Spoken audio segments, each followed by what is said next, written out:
হায়না নামটি শুনলে প্রথমে মাথায় এই প্রাণী একটি নিকৃষ্ট রূপ ভেসে ওঠে। যুগের পর যুগ মানুষ প্রাণীটিকে যেমন নিকৃষ্টতম ভেবেছে তেমনি করেছে অবহেলিত। প্রত্যেক প্রাণীর মধ্যেই নিজস্ব কিছু সহজাত আচরণের বহিঃপ্রকাশ ঘটে, তার মধ্যে হায়নাও এর ব্যতিক্রম নয়। হায়না ছাড়াও অনেক প্রাণী যেমন বাঘ বা সিংহ রয়েছে যারা বেঁচে থাকার তাগিদে শিকার করে, তবুও মানুষ হায়নাকে ঘৃণা করে।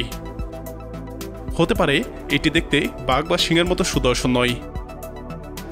অধিকাংশ হায়না গায়ের লোম নোংরা থাকে, যার ফলে প্রাণীটিকে দেখতে বীভৎসকর মনে হয়।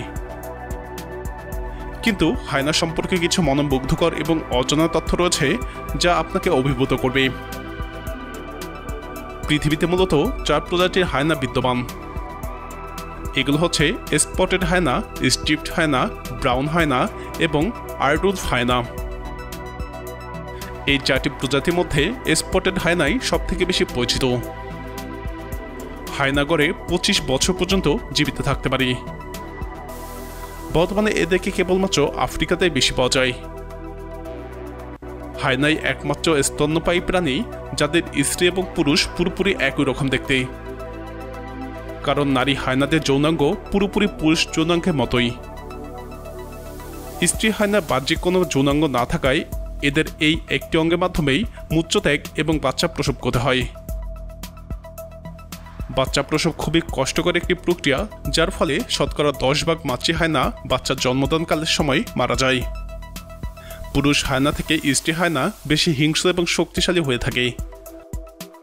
এর কারণ হলো স্ত্রী প্রজাতির দেহে 3 গুণ বেশি টেস্টোস্টেরন থাকে। এছাড়া পুরুষের থেকে স্ত্রীরা 10 গুণ বেশি ভারী হয়ে থাকে। সব ধরনের হায়না হাসে না, শুধুমাত্র স্পটেড প্রজাতির হায়নাই হেসে থাকে। কিন্তু তাদের হাসির আওয়াজ এতটাই বিকট যা শুনলে প্রথমে মনে হবে তারা একে অপরের সাথে দ্বন্দ্বে লিপ্ত আছে কিংবা খাবার নিয়ে ঝগড়া করছে।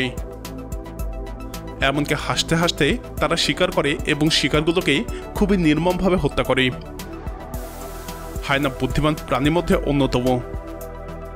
হায়নার উন্নত ফ্রন্টাল কর্টেক্স বিদ্যমান, যার ফলে এটি আগে থেকেই বিভিন্ন ধরনের বাধা বিপত্তি পেরিয়ে উঠতে পেরেছে, যা একটি চ্যালেঞ্জিং ব্যাপার।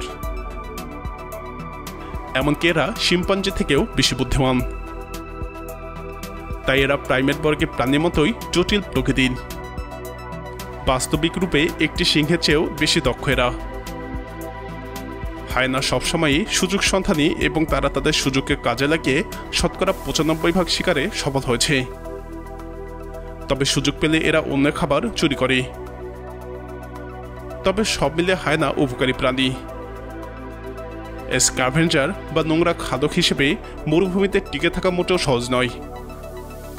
তাছাড়াও হায়না অত্যন্ত সামাজিক প্রাণী। তবে বিচ্ছিন্ন কিছু হায়না দেখা যায়।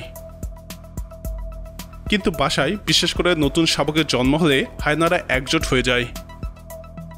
এরা শাবকদের সঙ্গে সময় কাটায় এবং খেলে। স্ক্যাভেঞ্জার হিসেবে এই প্রাণী অনেক রোগ ছড়িয়ে পড়া প্রতিরোধ করে, ফলে মানুষ, গবাদি পশু এবং পশু পালনকারীদের উপকার হয়। প্রিয় দর্শক, আপনি এই প্রাণীটিকে কোন দৃষ্টিতে দেখে থাকেন? আপনার মতামত কমেন্টে জানান। ভিডিওটি ভালো লাগলে লাইক বাটনে ক্লিক করুন। ভিডিওটি আপনার বন্ধুদের সাথে শেয়ার করে তাদেরকেও হায়না সম্পর্কে এই অজানা তথ্যগুলো জানার সুযোগ করে দিন।